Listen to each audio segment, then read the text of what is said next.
नमस्कार। मैं श्रीकांत सिंह, हिंदी विभाग,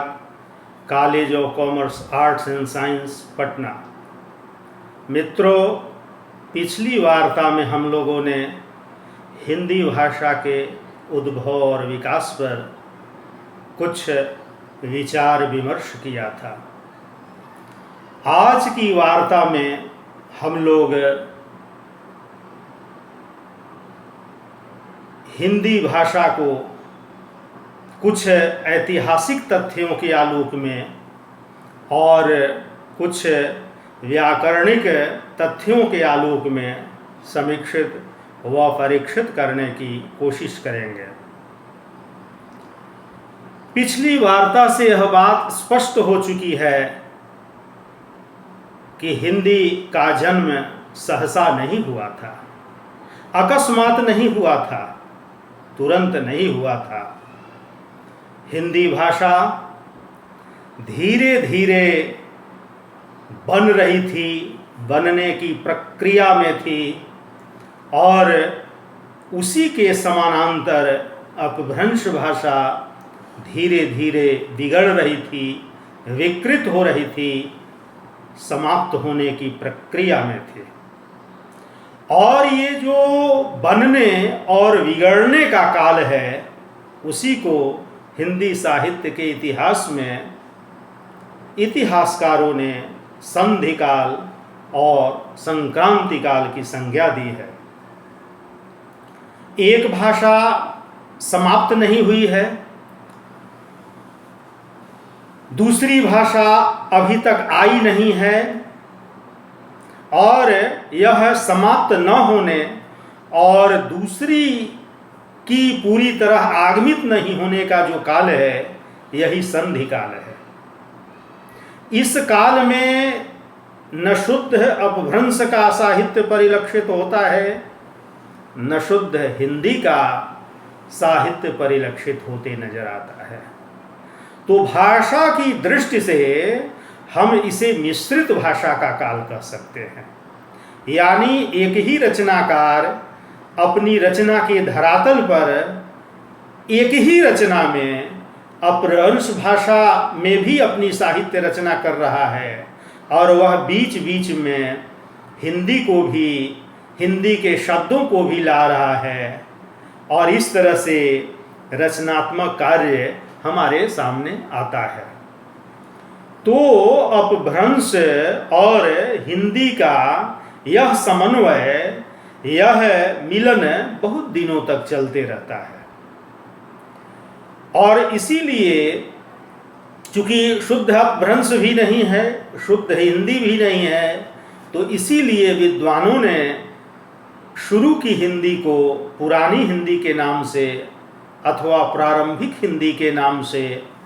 अथवा अपभ्रंशाभास हिंदी के नाम से उपमित किया है।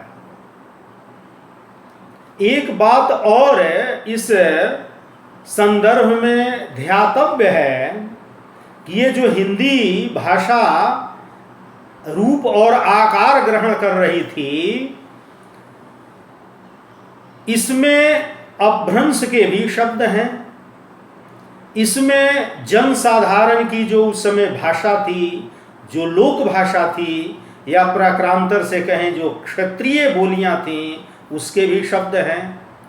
और उनमें शनैः शनैः धीरे धीरे संस्कृत शब्दों का भी प्रवेश हो चुका है। तो हिंदी का जो प्रारंभिक रूप है, वह अपभ्रंशात्मक रूप लिए हुए है,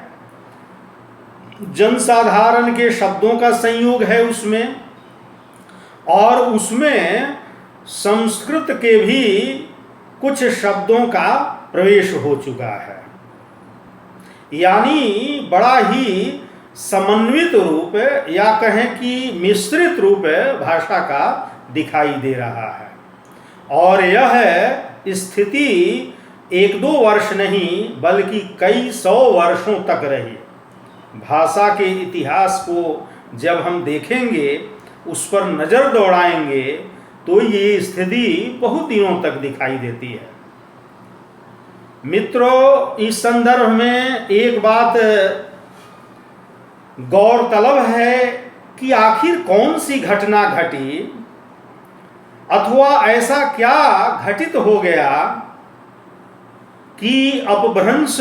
भाषा विकृत होने लगी, परिवर्तित होने लगी और हिंदी आगमित होने लगी, या अपभ्रंश भाषा में ऐसा क्या विकार आ गया, क्या ऐसी विकृति आ गई, या किन बिंदुओं की मार्फत से हम ऐसा जानेंगे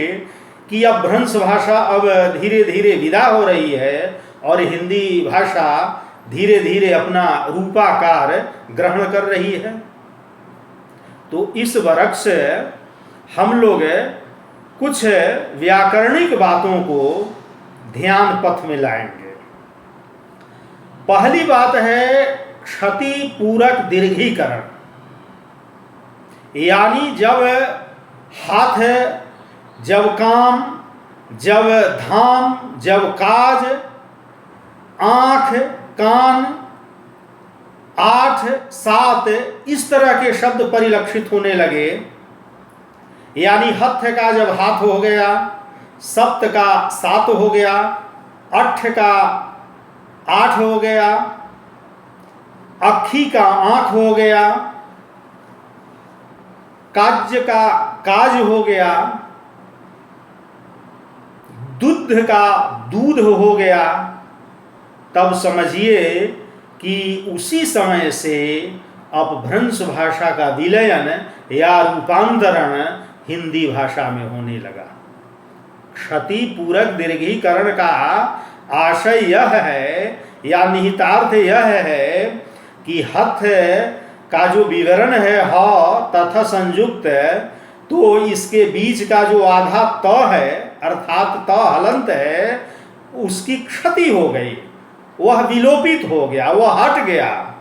और ह पर आकार लग गया, यानी वह दीर्घ हो गया। तो त का विलोप हुआ, ह पर आकार लग गया, ह दीर्घ हो गया, इसी को कहते हैं क्षति पूरक दीर्घीकरण, यानी एक की क्षति हुई, दूसरा जो है दीर्घ में परिवर्तित हो गया। इस तरह के जो हाथ शब्द हैं, काम शब्द हैं, कम से काम बना, धम्म से धाम बना, कर्ण से कान बना, अष्ट से या कहें 8 से 8 बना, अक्खी से आंख बना, दूध से दूध बना, इस तरह के जितने शब्द हैं उन सारे शब्दों के मध्य जो आधा वर्ण है वह विलोपित हो जाता है, उसके क्षति होती है और पहले वाला वर्ण जो है दीर्घ हो जाता है। तो जब शब्दों के धरातल पर इस तरह की प्रवृत्ति परिलक्षित होने लगी, तब विद्वानों ने माना या यह माना जाने लगा कि अब अपभ्रंश का रूप विकृत होने लगा, परिवर्तित होने लगा, या अपभ्रंश भाषा विदा होने लगी और हिंदी भाषा का आगाज होने लगा। एक जो दूसरी व्याकरणिक विशेषता है या लक्षण है वह यह है कि परसर्गों के प्रयोग की अधिकता सामने आने लगी। हम जानते हैं कि संस्कृत भाषा में, मध्यकाल की भाषा में जो विभक्ति थे, चिन्ह थे, वे सभी शब्दों में ही समाहित होते थे। जैसे जैसे